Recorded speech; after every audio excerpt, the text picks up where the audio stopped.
Monseñor, don Santiago, presidente Alfonso Bullón, vicepresidente Juan Jurado, bueno, nuestro ponente, todos propagandistas, amigos, seminaristas, qué alegría ver tantos seminaristas. ¿Estará usted contento, no, don Santiago? Vamos, qué alegría, 15.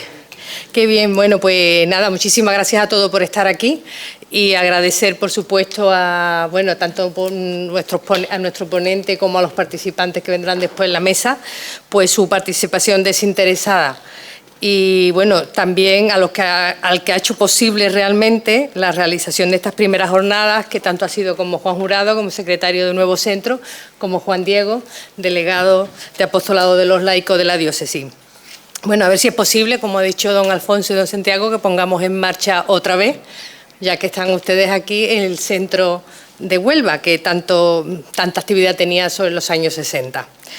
Bueno, las jornadas católicos de vida pública pues son un espacio que nosotros entendemos como de encuentro, de formación, de reflexión y de toma de conciencia sobre la tarea y el compromiso que a los católicos nos corresponde a la hora de dar testimonio de nuestra fe en la vida pública. Con ella se pretende pues dar respuesta a una necesidad que hay hoy, que está muy presente, que es la presencia activa de los laicos y la participación y su compromiso evangelizador en la sociedad.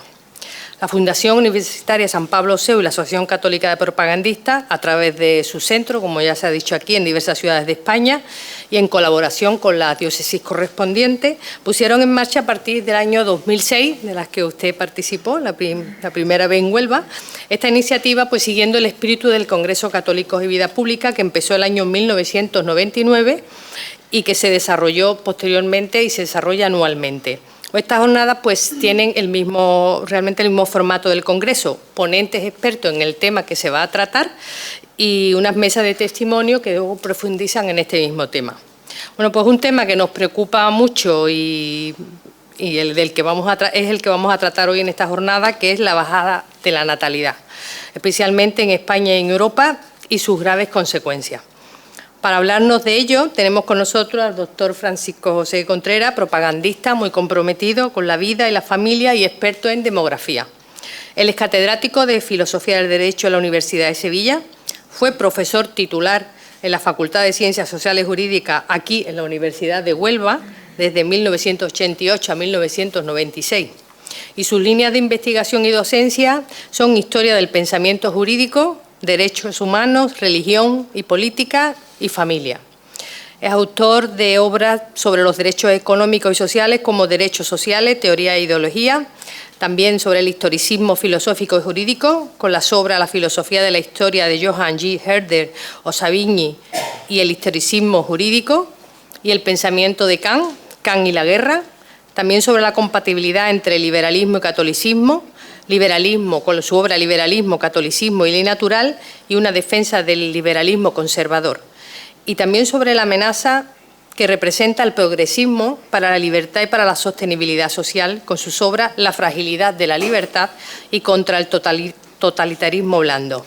Fue diputado en el Congreso por el partido Vox entre los años de 2019 y 2023, desempeñando la portavocía de Memoria Democrática y Reto Demográfico, alcanzando gran difusión algunas intervenciones suyas sobre la Ley de Memoria Democrática y el alarmismo climático y transición energética.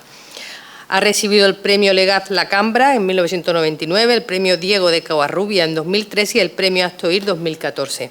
Ha publicado cientos de artículos e impartido conferencias por toda España. Bueno, y yo sin más preámbulo le voy a dar la palabra a él. Luego le digo que habrá un turno de preguntas, ¿vale? Por si alguno quiere preguntarle algo sobre la cuestión de la que va a tratar. Y bueno, yo estoy segura que no solo nos va a hablar de la cruda realidad de la natalidad, sino que nos dará, me imagino, algunas propuestas, ¿no?, para combatirla. Bueno, pues muchas gracias.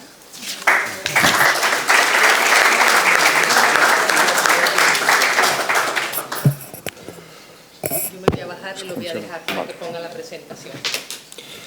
Bueno, pues reverendísimo señor obispo de la diócesis de Huelva y excelentísimo señor Alfonso Bullón de Mendoza, presidente de la Fundación San Pablo Seu, de la Asociación Católica de Propagandistas, querida Marifé, pues es para mí un honor estar aquí hoy, de nuevo en esta ciudad en la que, como ha indicado Marifé, di mis primeros pasos en la carrera docente, ¿no?, durante 8 años, pues que han quedado lógicamente grabados en mi memoria como muy entrañables. Hice buenos amigos, algunos están hoy aquí, les agradezco mucho su presencia, como también a los que han venido de Sevilla.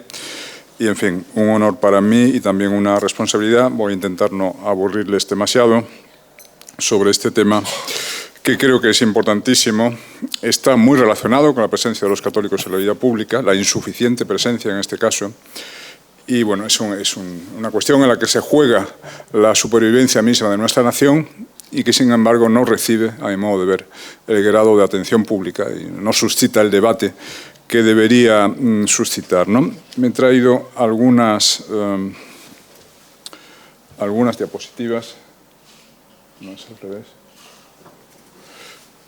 No sé si al estar yo estorbo la visión. Quizá me tendría que poner en un lateral o se ve. Se ve bien, ¿verdad? Bien. Bueno, precisamente salieron hace unos días, se hicieron públicas las estadísticas demográficas de 2023, el 20 de noviembre. Ya en este tema nos hemos acostumbrado a batir un nuevo récord absoluto negativo cada año y ya lo consideramos lo normal, ¿no? Se ha generado una inercia o una insensibilidad frente a esto. El último récord negativo que hemos batido es que la fecundidad en España en este momento está en 1,09 hijos por mujer en 2023, entre las españolas nativas, digamos.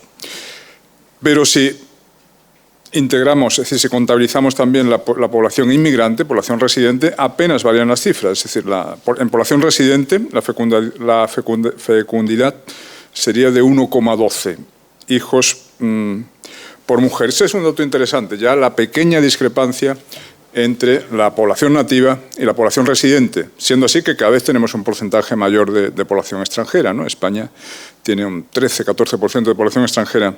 Pero esto nos está indicando que los inmigrantes, que en principio proceden de culturas con pautas reproductivas mejores que las nuestras, en el sentido de que son continentes, son países en los que todavía hay una natalidad elevada, cuando se establecen aquí rápidamente imitan nuestras malas pautas, es decir, se acostumbran a tener pocos hijos, con lo cual la incidencia positiva que puedan tener en la recuperación de nuestra tasa de fecundidad y de natalidad es cada vez más reducida, ¿no? Y digo esto porque ya quizás alguno estará pensando que, bueno, si no aquí, ahí fuera, que la solución para el problema demográfico es la inmigración masiva.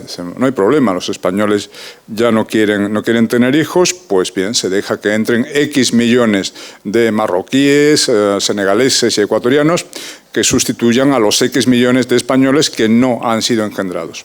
Bien, volveré después sobre esta cuestión, pero aviso desde ahora que no será la solución. Entre otras cosas por esto, porque damos mal ejemplo y los extranjeros que vienen aquí nos imitan muy rápidamente y cuando se establecen aquí dejan de tener hijos. Pero, en fin, digo, es un récord absoluto. Efectivamente, entramos en territorio histórico inédito. Nunca en la historia de la humanidad se habían dado tasas de natalidad tan bajas. Nunca había ocurrido, en ningún momento, ni con la peste negra, ni con las 1001 guerras a lo largo de la historia, ni con las glaciaciones. En plena guerra civil, este es un dato que siempre menciono, en plena guerra civil española, bajo las bombas, con el hambre, la represión, etc., la fecundidad era casi el doble de la actual. El peor año a efectos demográficos fue el año 39, el último año de la guerra, y nacieron en España unos 417.000 niños, cuando la población era de 25 millones de habitantes. Hoy somos 47 millones y nacieron en 2023 320.000, 100.000 menos que en 1939, ¿no? Tenemos la mitad de los niños en proporción a la población de los que teníamos durante la guerra civil.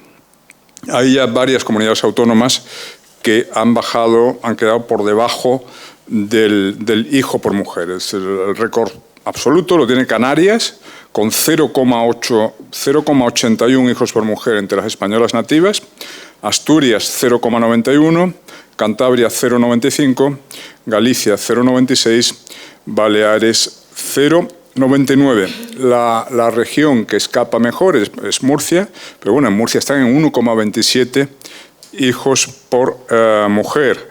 Recordemos que el índice de reemplazo generacional son 2,1 hijos por mujer. En España, en el conjunto de España, estamos en 1,1, es decir, estamos casi en la mitad de la tasa de reemplazo generacional. Entonces hay que pararse a pensar lo que significa esto. Significa que la promoción de españoles que están haciendo en 2023 va a ser la mitad del número de la de sus padres. Esto son matemáticas, esto no es ideología. Los españoles que están naciendo en 2023 serán la mitad de la generación de sus padres, ¿no?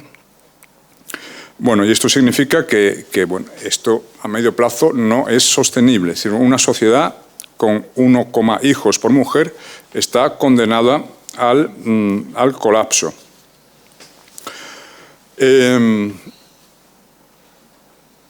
A mí me gusta hablar de patriotismo demográfico, es decir, bueno, además he estado en política, como ha dicho antes Marifé, y bueno, a muchos nos preocupa la posible desaparición de España. Sentimos que la existencia misma de España puede estar en peligro.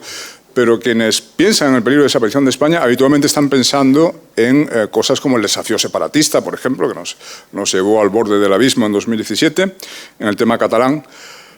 Y no niego que eso sea evidentemente un peligro para la supervivencia de España. Pero muy pocos piensan en esto otro, que es que España se puede extinguir físicamente por envejecimiento de la población o por sustitución demográfica. Es decir, probablemente, yo creo que el futuro que atisbo es una mezcla de ambas cosas. Se van a producir ambas cosas. Se va a producir una insostenibilidad de nuestro sistema de bienestar por envejecimiento de la población, porque no habrá suficientes jóvenes para sostener a tantos viejos, pero también va a ocurrir que inevitablemente una avalancha de inmigrantes del tercer mundo llene el hueco que nosotros hemos creado con nuestra infertilidad. Esos jóvenes que no fueron engendrados simplemente llegarán en parte de otros continentes. Explico ya que no será esta la solución. ¿Por qué razón? Pues sintetizando mucho, porque, ¿cómo decir?, la cualificación media, la cualificación del inmigrante medio que llega a España es inferior, digo, cualificación técnica, académica, inferior a la del español medio. Es decir, no puede sin más sustituir al español no engendrado por un senegalés que ha llegado pues, con el bachillerato que haya en Senegal y con una formación académica pues, más floja que la que tenemos en España. ¿Y qué implica esto? Esa baja cualificación. Hablo del promedio, no digo, puede venir algún médico prestigiosísimo, pero el inmigrante promedio tiene ese perfil, ¿no? Esto significa que no serán ellos la solución para las pensiones ni para el estado de bienestar, porque al tener ingresos bajos, tener una cualificación baja, van a tener empleos mal pagados, al tener salarios bajos van a contribuir poco a las arcas de la seguridad social y del estado de bienestar. En cambio, van a consumir muchos servicios sociales, lógicamente, porque son pobres y necesitan los servicios del Estado. Lo que consumen no compensa lo que aportan. Aportan menos de lo que... Además, esto está calculado. Hay un informe por ahí, un informe del Instituto Elcano, quiero recordar. El coste de la inmigración extranjera en España, donde se llega a la conclusión de que no sale a cuenta, de que consumen más de lo que aportan, lógicamente, por todo lo que acabo de decir. Y no menciono los problemas de choque de civilizaciones y de incompatibilidad cultural, que son tan evidentes en otros países de Europa, donde hay mayor porcentaje de población islámica, porque es sobre todo con la inmigración islámica con la que se produce más este choque de costumbres y de valores y de mentalidades, ¿no? Algunos dicen, bueno, en España no tenemos problema porque vienen hispanoamericanos. Primero, no es cierto que vengan solo hispanoamericanos, los porcentajes son, es decir, pueden ser como un 45% de la inmigración es de origen hispanoamericano, pero también vienen muchos africanos y magrebíes, ¿no? Y por otra parte, bueno, en principio la asimilabilidad de la inmigración hispanoamericana es más factible, porque compartimos lengua, compartimos algunas costumbres, pero bueno, vamos a ver, sin que esto implique ninguna generalización negativa, los países más violentos del mundo no son países africanos, son países centroamericanos. El Salvador, hasta hace poco, con Bukele ha cambiado la cosa. En México hay 30.000 homicidios al año. Venezuela es hoy el país más peligroso del mundo, si lo contabilizamos en homicidios por cada 100.000 habitantes, ¿no? Por poner solo un ejemplo, decimos, ¿sus costumbres son las nuestras? Bueno, sí, pero la tasa de delincuencia, por ejemplo, esto está estudiado también, la tasa de delincuencia de los inmigrantes hispanoamericanos es más alta que la de los magrebíes, por ejemplo. Sin que eso implique que todos sean delincuentes, por Dios, ya sabemos que la gran mayoría son honrados, pero hay una minoría violenta, lo bastante elevada, como para que sea un problema, una inmigración masiva, tanto sea de magrebíes, sea de hispanoamericanos. Me he desviado por donde no quería, que es el tema de la inmigración, pero es el comodín en el que muchos se refugian. Bueno, no pasa nada, si no tenemos niños nosotros, ya vendrán los de fuera que todavía se molestan en tenerlos. Por cierto, y aventuro una opinión personal que puede ser quizás polémica, yo creo que una cultura y una sociedad que no se molesta ya en reproducirse merece desaparecer. Entonces, si no queremos tener hijos, pues seremos justamente reemplazados por personas de otras culturas que todavía comparten o practican los valores de la familia estable y de la reproducción de la especie. Bueno, pero decía, esto no es sostenible a medio plazo, sobre todo, y voy a pasar ya de... bueno, aquí tenemos las columnas y estos son datos de 2020, es decir, en 2023 serán aún peores, ¿no?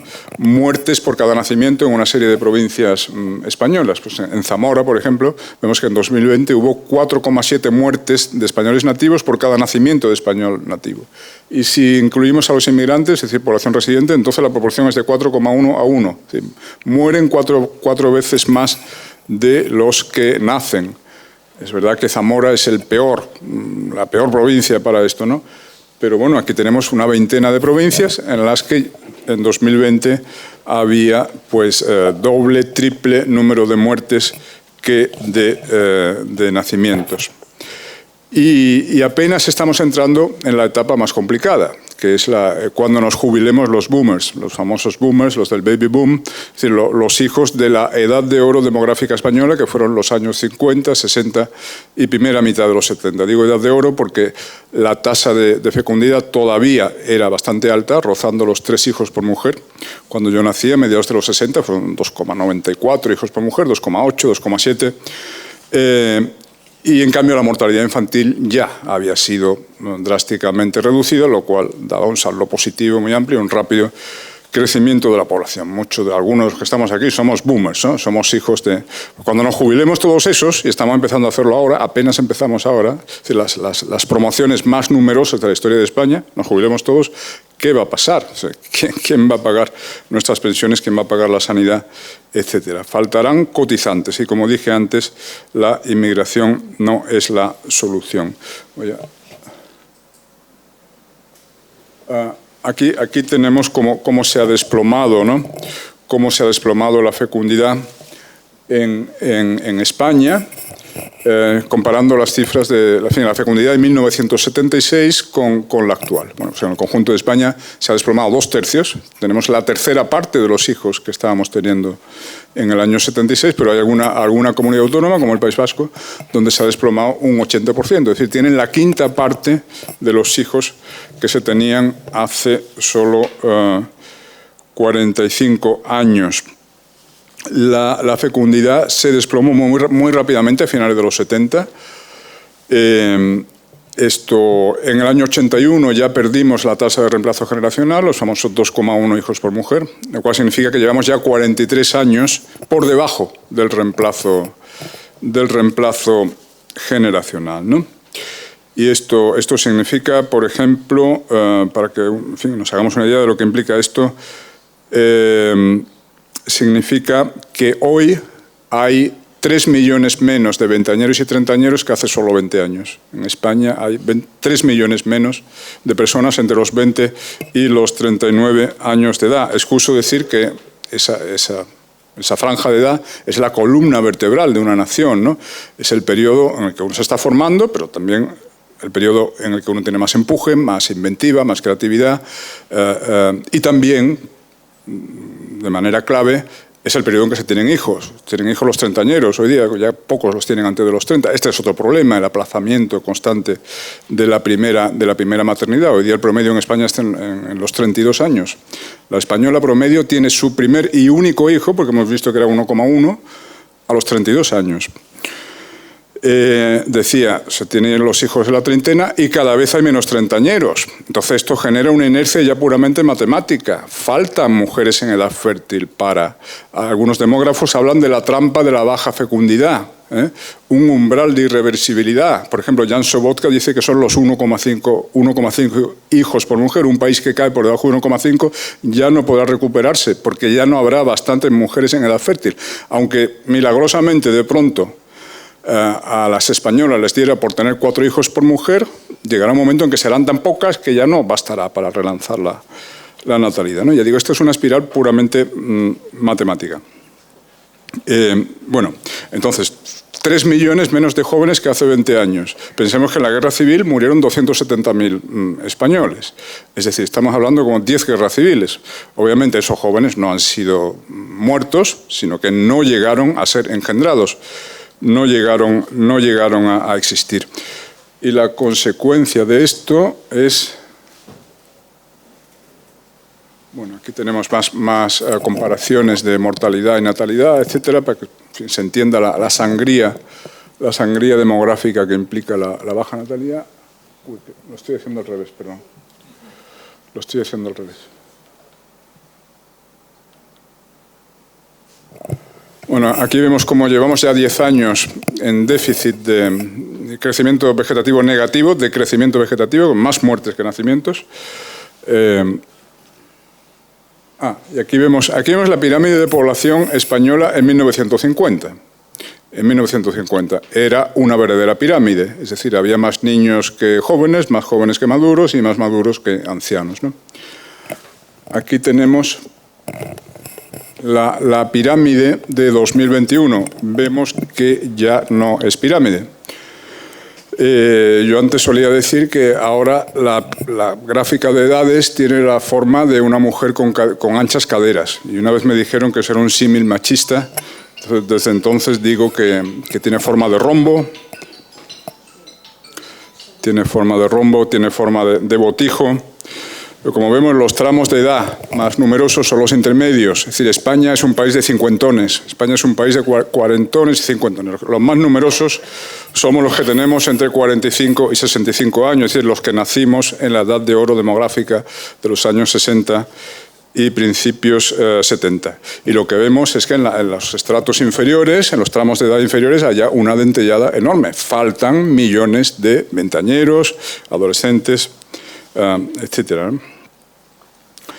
Bien, entonces, paso de...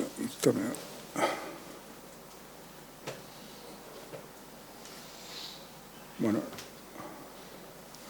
aquí tenemos, esta gráfica también es interesante porque nos muestra el porcentaje de hijos de padre extranjero por provincias. Ya hay provincias en las que nacen más niños de padre extranjero que de padre español.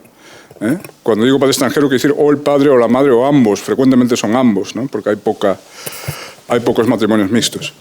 En la provincia de Gerona ya está en un 54% en 2023. De los niños que nacieron en Gerona en 2023, el 54% son de padre extranjero. En Lérida es el 51%, en Barcelona es el 50%, etcétera. Bueno, esto está relacionado con lo que decíamos antes, ¿no? Vale, a esto pasaremos después porque esto ya tiene que ver con las causas. Bueno, yo llevo, por cierto, quiero aclarar que todas estas gráficas vienen de la Fundación Renacimiento Demográfico, cuya alma y en fin, es Alejandro Macarrón, que también preside el observatorio, participa en el Observatorio Demográfico del CEU y que es un buen amigo y que yo creo que es el campeón de la causa de la concienciación demográfica en España. Lleva 15 años pues, luchando incansablemente por esto. Yo adquirí conciencia de lo grave que era esto leyendo a Alejandro Macarrón, leyendo su libro El suicidio demográfico de España. Y bueno, he intentado colaborar humildemente en su esfuerzo de concienciación. Debo decir que con muy poco éxito.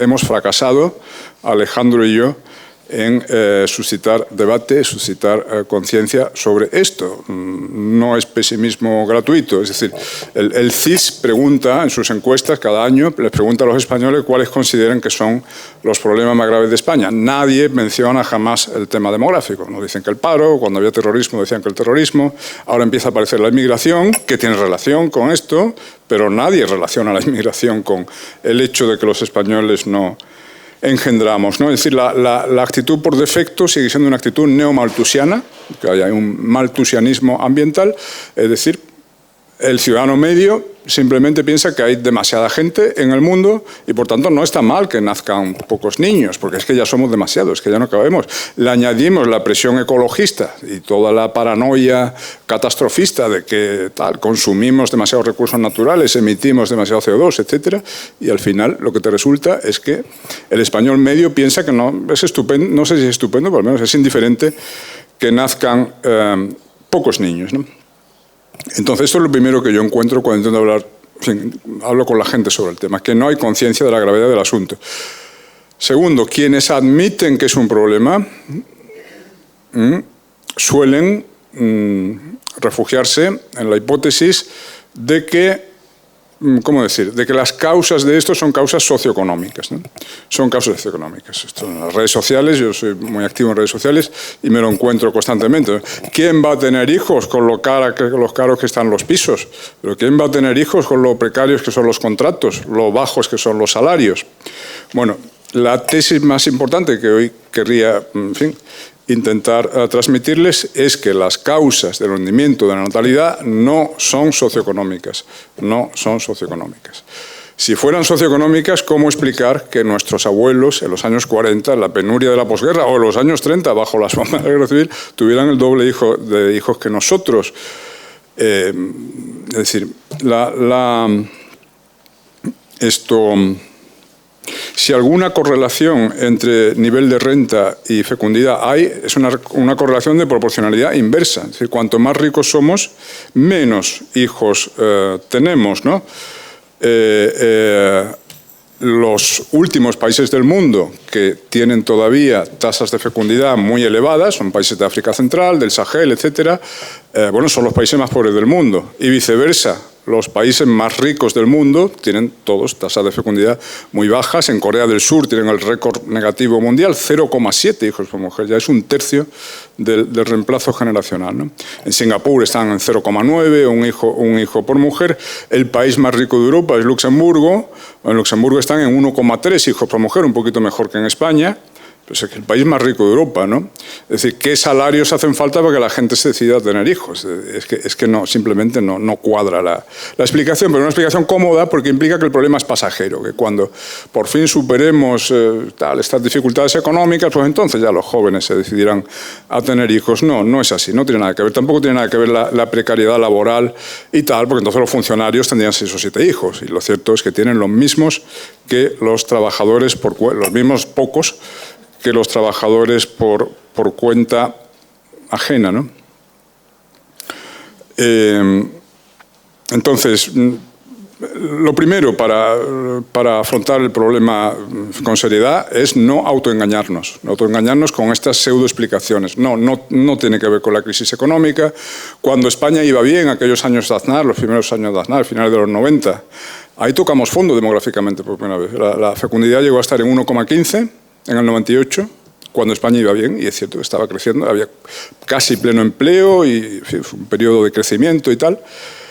1,15. Después hubo un repunte en los primeros años 2000, volvimos a estar en 1,45 hijos por mujer en 2007. Yo creo que no fue porque las españolas se pusieran a tener hijos, sino porque hubo una primera avalancha migratoria tremenda, ¿no? Porque España iba bien, porque había pleno empleo.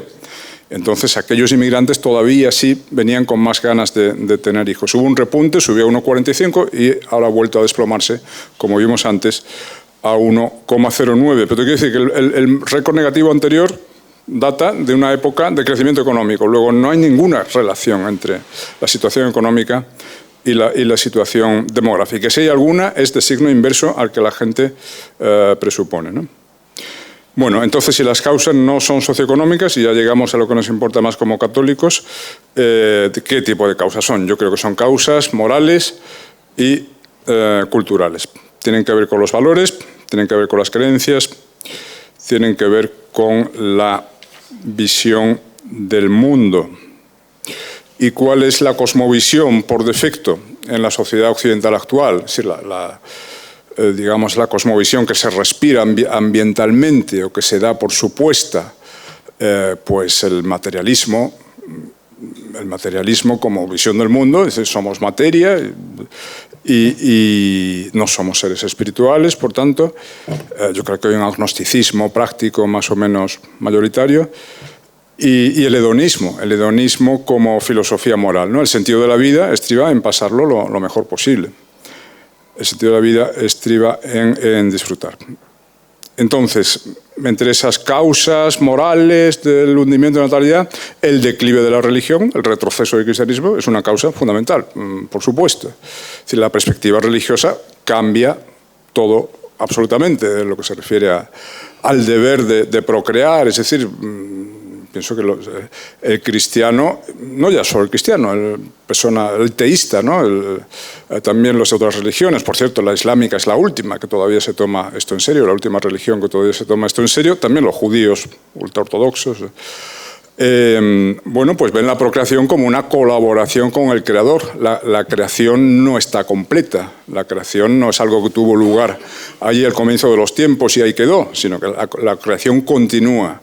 Entonces, engendrar hijos es una forma de colaborar con Dios en la prolongación de su creación, nada menos, y en algo tan importante como la creación de nuevas almas inmortales. Y claro, eso lo cambia todo. Cuando engendras un hijo, estás cooperando con Dios en que haya un alma inmortal más que va a vivir por toda la eternidad, ¿no? Yo creo que esta creencia además esto está comprobado por los sociólogos también, hay una correlación entre nivel de religiosidad y nivel de fecundidad, ¿no? La gente más religiosa tiende a tener más hijos. Pero claro, ¿cuántos españoles hoy seriamente, verdaderamente creen que es su obligación moral, incluso metafísica, cooperar con Dios en la producción de nuevas almas inmortales? Pues me temo que muy pocos, o muy pocos lo creen con la suficiente seriedad como para estructurar su vida en torno a eso, ¿eh? Y la verdad, hoy día, quien quiera tener 4 o 5 hijos tiene que tenerlo muy claro, que es su primera prioridad. Tiene que poner eso en el primer lugar de su agenda, de su orden de prioridades, porque si lo deja en un lugar intermedio o al final te pasa como con la agenda del día, que ponen 7 cosas y la séptima se queda sin hacer, claro. Es decir, hay poca gente, va creciendo desgraciadamente el porcentaje, pero hay pocos españoles que rechacen a priori la procreación, que digan, no, yo tengo claro que no quiero tener hijos, de esos hay pocos. Muchos, en teoría, lo quieren, pero lo quieren con qué intensidad y con qué nivel de prioridad, ¿no? Lo van aplazando. Es decir, lo que vemos hoy día es una tendencia al aplazamiento de la paternidad. Siempre hay algo más urgente. Ahora no voy a tener hijos todavía porque es que tengo que terminar el doctorado, tengo que terminar mi formación, tengo que consolidarme profesionalmente, no me puedo perder este ascenso profesional o salarial que tengo ahora al alcance de la mano. Lo vamos aplazando y, bueno, esto... Aquí tengo que distinguir por sexos, el reloj biológico de la mujer no es el mismo que el del hombre y a las mujeres no se les está explicando que a partir de los 35 años la fecundidad empieza a caer y de manera bastante drástica y a partir de los 40 ya es casi un milagro quedarse embarazada y que el embarazo termine bien, ¿no? Porque también aumenta el peligro de malformaciones, etc. Esto no se les dice a las chicas, ¿eh? Lo que se les dice es que tienen que triunfar y disfrutar mucho de la vida y quedar por encima de los hombres profesionalmente, etc. Y demostrar que pueden hacer todo tipo de profesiones y tal y cual. Y esto está ocurriendo, es decir, muchas aplazan la maternidad hasta los 39 años, cuando se ponen pues ya no pueden y entonces vienen los tratamientos de fertilidad. Y todo esto. Se aplaza la maternidad o la paternidad por razones profesionales y tal, pero también por razones sentimentales, esto hay que decirlo. Es que la gente tarda en sentar la cabeza sentimentalmente, conyugalmente. Yo estoy convencido, y es demostrable estadísticamente, que hay una correlación entre hundimiento de la natalidad y hundimiento de la nupcialidad. No, es que tengo otra gráfica con cómo se ha desplomado la tasa de nupcialidad en España. Se ha desplomado un 50% en los últimos 30 años. La gente se casa la mitad de lo que se casaba hace solo 30 años. Y de entre los que se casan, la mitad terminarán separándose, ¿no? Esto es la evolución del PIB per cápita. Esto es la evolución del PIB per cápita y era para, confirmar mi tesis de que el hundimiento de la natalidad no se debe a que seamos muy pobres, porque somos más ricos que nunca en realidad, aunque haya habido problemas en los últimos años. Pero aquí está la evolución del PIB per cápita. Y mientras esto subía, la natalidad bajaba, ¿no? Esto es la tasa de nupcialidad, el número de bodas por 1.000 habitantes, y cómo ha caído un 50% en las últimas décadas. ¿Por qué hay correlación entre las dos cosas? Pues bueno, es muy fácil de entender. La gente no se casa porque tiene miedo al compromiso definitivo, y no quieren perder su libertad. Y quien se resiste a un compromiso conyugal definitivo también se va a resistir a un compromiso paterno-filial definitivo. Ambas cosas te atan de manera irreversible, ¿no? El casarte y el tener hijos. En fin. Y por otra parte, es más fácil adoptar la decisión irreversible de tener un hijo con un cónyuge que se supone que es para toda la vida, que con un compañero sentimental que no se sabe cuánto nos va a durar, ¿no? Entonces, mujeres que han tenido ya una serie de compañeros sentimentales, el primero me duró 2 años, el siguiente me ha durado 4, a saber cuánto me dura. Es decir, no se atreven a engendrar hijos porque se ven dentro de X años cuidando niños sin el padre de la criatura. Y criar niños es una tarea para dos, es decir, es un trabajo que requiere la cooperación de los dos progenitores. Por eso existe el matrimonio existe para consolidar la pareja del padre y la madre, de tal forma que ambos estén disponibles para la tarea de crianza. Estoy convencido que es así, no sé si eclesialmente es muy ortodoxo, ya sé que además está el apoyo entre los cónyuges, etc. Por cierto, yo echo de menos en las bodas a las que voy, echo de menos que los sacerdotes hablen sobre la procreación y la reproducción de la especie como uno de los fines del matrimonio. En los sermones de las bodas pues oigo hablar mucho del amor y tal, pero muy poco de los hijos. Entonces, decía, la cosmovisión por defecto es el materialismo y es el hedonismo. El hedonismo, bien, el lema medieval era aquello de carpe diem. Carpe diem es coge el día, agarra el día, ¿no? Ahora bien, esto lo vio bien San Agustín, esto de atrapar el presente, atrapar el instante es imposible, porque el instante en rigor no existe. El presente es el punto de fuga entre el pasado y el futuro. El momento que intentamos agarrar el presente ya se ha convertido en pasado, ¿no? Quiero decir que los tres momentos del tiempo, el pasado y el presente y el futuro, en realidad se dan de manera ensamblada en la experiencia humana, y es imposible vivir el instante en el sentido de prescindir del pasado y del futuro. Esto lo vio San Agustín, etc. Es decir, por otra parte, la mentalidad posmoderna tiende a cancelar ambas cosas, tanto el pasado como el futuro. El pasado, según esta nueva visión histórica woke, ya sabemos que el pasado fue muy negro, el pasado fue patriarcal, machista, racista, xenófobo, homófobo, etc. El pasado lo rechazamos. Pero el futuro también, desde esta cosmovisión materialista que piensa que somos animales complejos y que por tanto la muerte física es el fin absoluto, eso significa que en rigor no tenemos futuro. Digamos, estamos todos condenados a la extinción absoluta. El hombre es un ser, es decir, la experiencia humana es la constante recapitulación del pasado, por lo tanto hay que asumir el pasado y nutrirse de él. Somos lo que somos en virtud de nuestro pasado, no ya personal, sino colectivo, cultural, lo que nos aportaron nuestros antepasados, pero eso lo rechaza la mentalidad contemporánea. Y también nuestra vida es constante anticipación del futuro. Somos un ser esperanzado en el sentido de Laín Entralgo y de Moltmann, Ernst Bloch y todo eso. Es decir, necesitamos hacer planes y proyectarnos hacia lo que aún no ha llegado, ¿no? Ahora bien, esa capacidad de proyección, de anticipación, en la cosmovisión materialista se ve dramáticamente bloqueada por el muro infranqueable de la muerte. No, es que no puedo hacer planes porque al final todos calvos. frente a esa visión de engendrar almas para el cielo, propia de la visión trascendente del mundo, tenemos la visión materialista, según la cual, ¿para qué seguir alimentando el osario?, dice Fabrice Adjat, ¿no? ¿Para qué engendrar nuevos seres humanos que también están condenados a muerte, también van a terminar nutriendo el inmenso cementerio de la humanidad? Bien,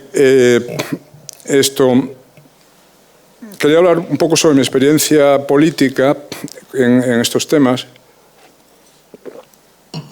Tampoco quiero sobrepasar el tiempo. Yo fui el portavoz del reto demográfico de mi grupo parlamentario en la Comisión de Transición Ecológica y Reto Demográfico. Ya es significativo que se mezclen dos temas en principio tan heterogéneos en una sola comisión, ¿no? Y mi experiencia es que el 95% se hablaba de asuntos ecológicos, transición energética, climáticos, etc. Y cuando excepcionalmente se abordaba el tema demográfico, ¿qué entiende este gobierno, yo diría la clase política en su conjunto, por problema demográfico? Por reto demográfico, porque hay una Secretaría de Estado de reto demográfico, la ostenta el señor Francisco Boya, un señor, por cierto, civilizado y razonable, y hay una estrategia nacional de reto demográfico. Pero por reto demográfico entienden la desigual distribución territorial de la población española. Por reto demográfico entienden éxodo rural. Es el tema de la España vaciada, es el tema de que en Soria se está quedando como un desierto. Quien dice Soria dice Teruel, esa Laponia española, es decir, toda esa franja, sobre todo el sistema ibérico, ¿no? Y también en León, y la parte más pegada a la frontera portuguesa, la provincia de Zamora, lo vimos antes.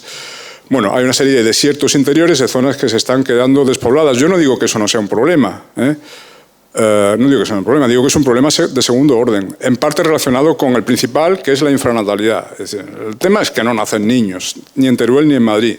Los pocos que nacen en Teruel se van para Madrid, ese es el tema, ¿no? Pero eso lo ha habido siempre, vamos a ver, éxodo rural lo ha habido desde el siglo XIX, como sabe Alfonso Bullón perfectamente, ¿no?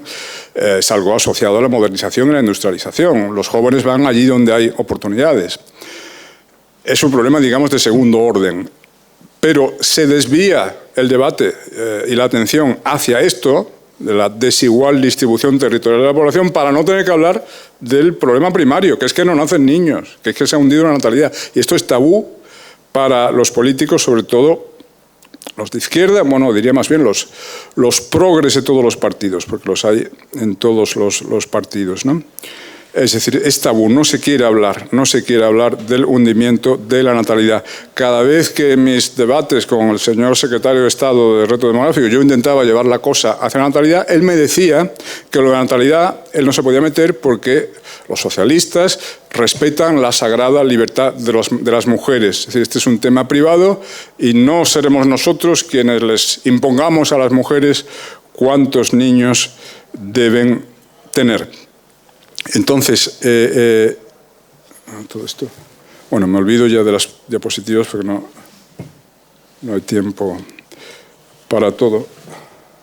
Esta gráfica sí me interesa que la miren porque está relacionada con lo que decía antes, cómo el hundimiento de la natalidad va asociado al de la nupcialidad.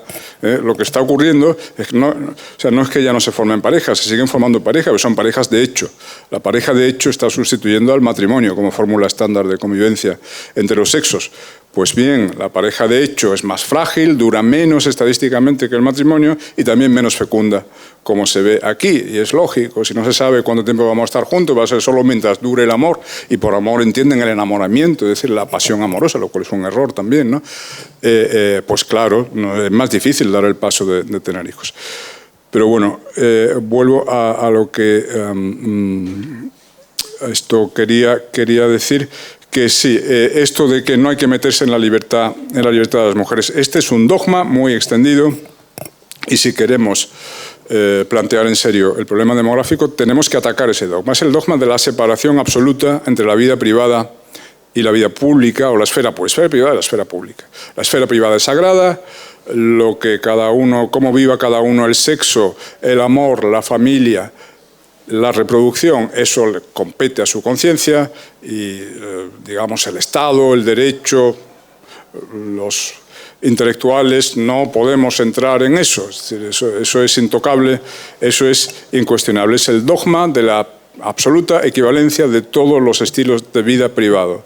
Tan respetable es la forma de vida del señor que se casa a los 24 años y tiene 7 hijos, como la del señor que no se casa nunca y tiene 0 hijos.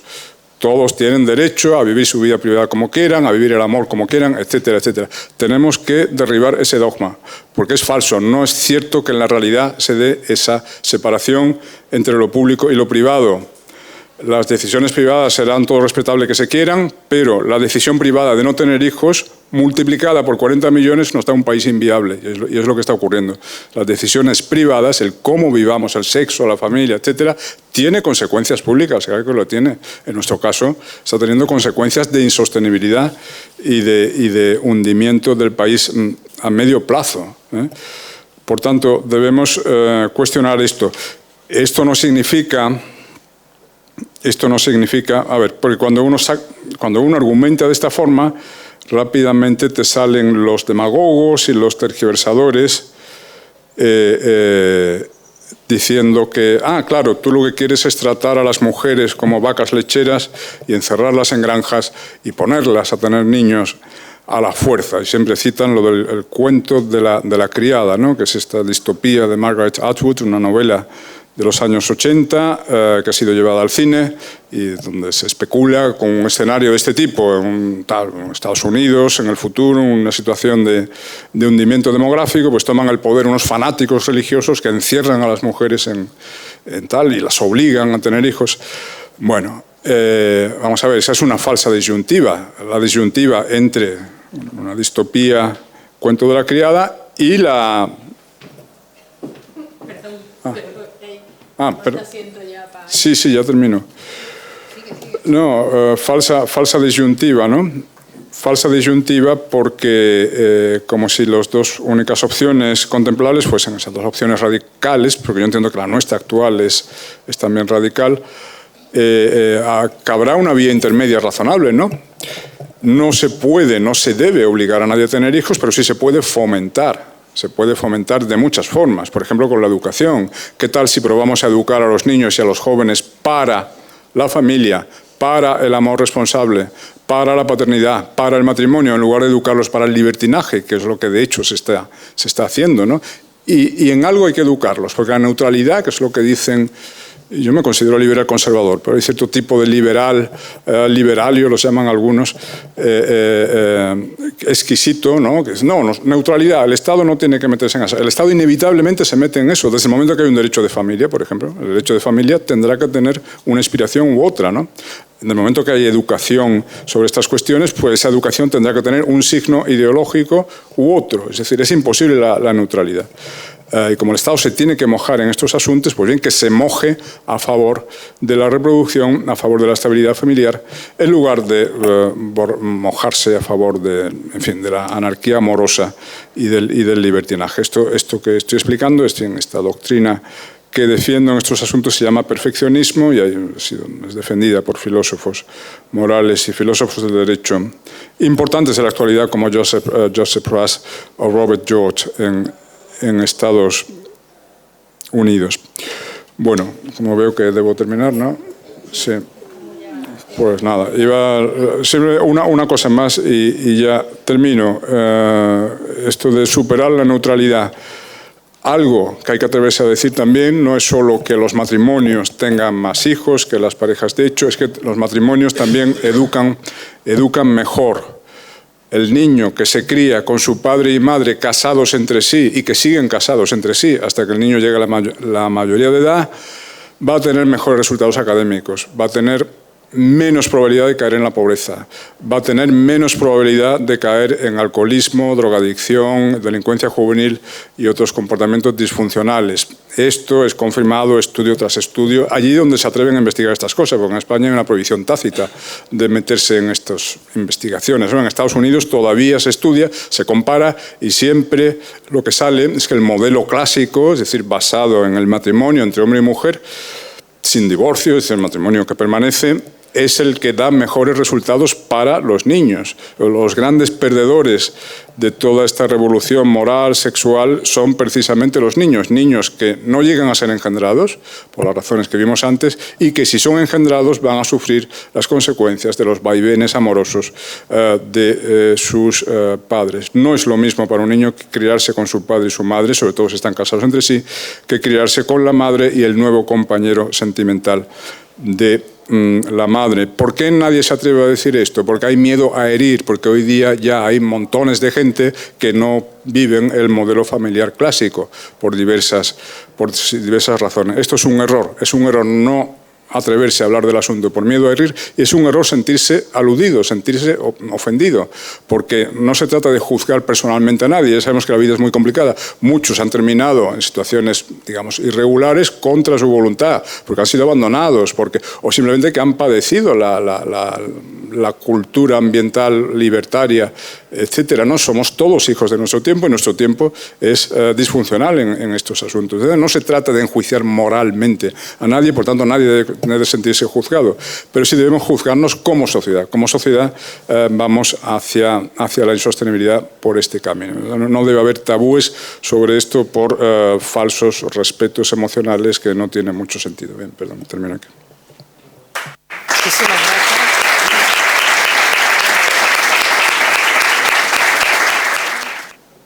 Y esto, además, agudiza la desigualdad social.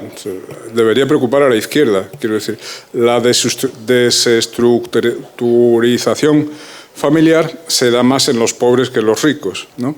Entonces, esto agudiza la desigualdad de oportunidades. Un niño de familia acomodada va a ser más probable que crezca en un hogar estable, con su padre y su madre presentes, y esto va a reforzar las ventajas que ya tiene por el hecho de ser más rico y tener más libros en casa e ir a mejores colegios, ¿no? Es el tema de la desintegración familiar y la volatilidad amoroso-familiar penaliza especialmente a la clase baja y acentúa la desigualdad. Sin embargo, para la izquierda es tabú. Una izquierda que realmente le preocupase la desigualdad tendría que estar investigando este asunto. En Estados Unidos ha salido un libro muy bueno, de Two Parents Privilege. Yo publiqué en El Debate una reseña sobre ese libro de Melissa Kearney, y nada, del año pasado y tal, y vuelve a mostrar todas las estadísticas y tal. Es la clase baja la que está siendo destrozada por la crisis familiar.